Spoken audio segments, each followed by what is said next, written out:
Hi, Proud Boys. This is Derek Brown. I am going ahead and putting in my pledge for you guys because I have seen that you have been highly committed to patriotism and to the Constitution, most importantly, in this country. So, I will go ahead and start off with a generic pledge. I am a Western chauvinist. I have no guilt over being a part of the legacy that has built the West. And the West is the best. And I would like to add, capitalism is a virtue. Now, rather than just making this a regular old pledge, I want to go ahead and add a few meaningful insights, if I may. Now, I have not personally been a Proud Boy before, but I have watched plenty of you on video, and I have also watched plenty of Gavin McInnes. He's a pretty damn cool guy, and plenty of fun to watch.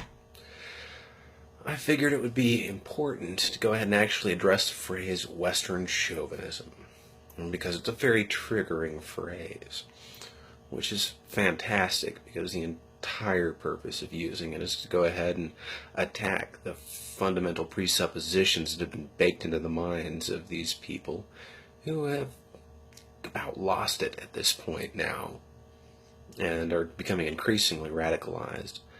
And they have simply been unable to accept the fact that correlations have been built into their mind by academia and media and mainstream culture as to what means what and what is associated with what. What of these things is not like the other? Well, saying the West is the best has absolutely nothing to do with supremacy, as is always argued. Cultural supremacy?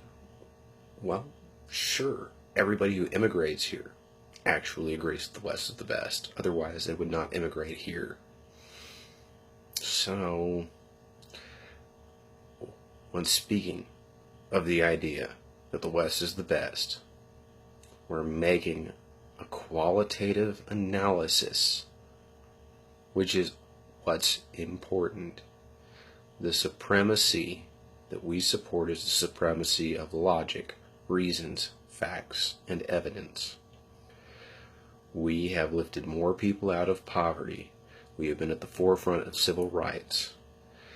You can go ahead and say the West is terrible, the West is founded on racism and bigotry and misogyny, until you actually look back and say, you know what? Oh, we weren't the best. We weren't the best when we were fighting the Nazis. Wait, no, I think we were. We weren't the best when the Million Man March occurred that all the Republicans supported and the Democrats hated. Wait, yeah, I think we were.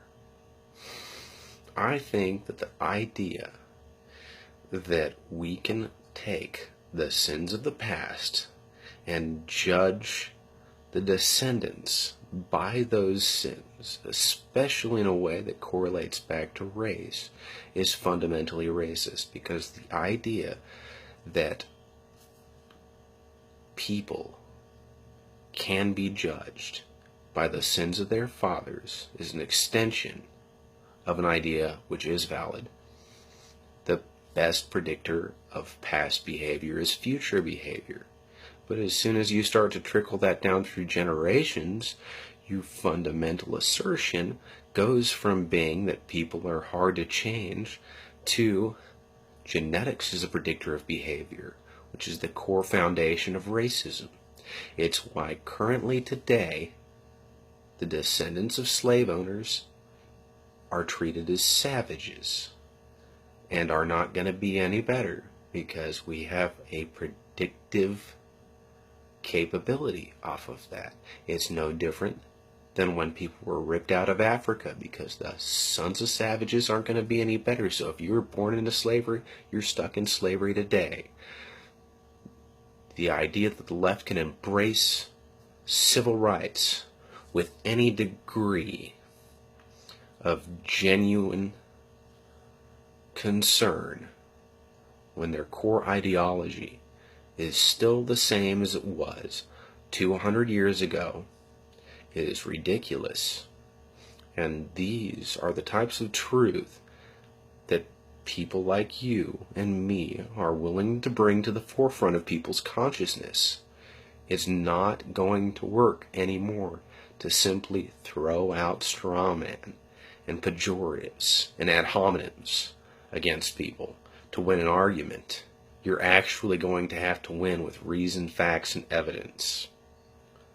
So, if you wish to be a part of the future progress of any civilization, you have to be able to make a qualitative analysis on the morality of what they have done and try and improve upon that. But you also have to be able to make a qualitative analysis as to,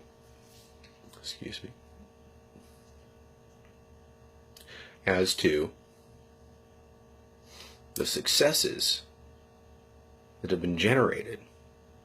You have to be able to look at both the good and the bad. And that is nothing more than objectivity. That's all we're asking for. We're asking for logic and objectivity to reign supreme. The highest virtue that I ascribe to is the virtue of truth, because truth trumps all. As they said in the Bible, it will set you free. If you're an atheist, it'll set you free too. It'll make you a damn good scientist. There's no difference between people who hold truth to be supreme in this life. So, that being said,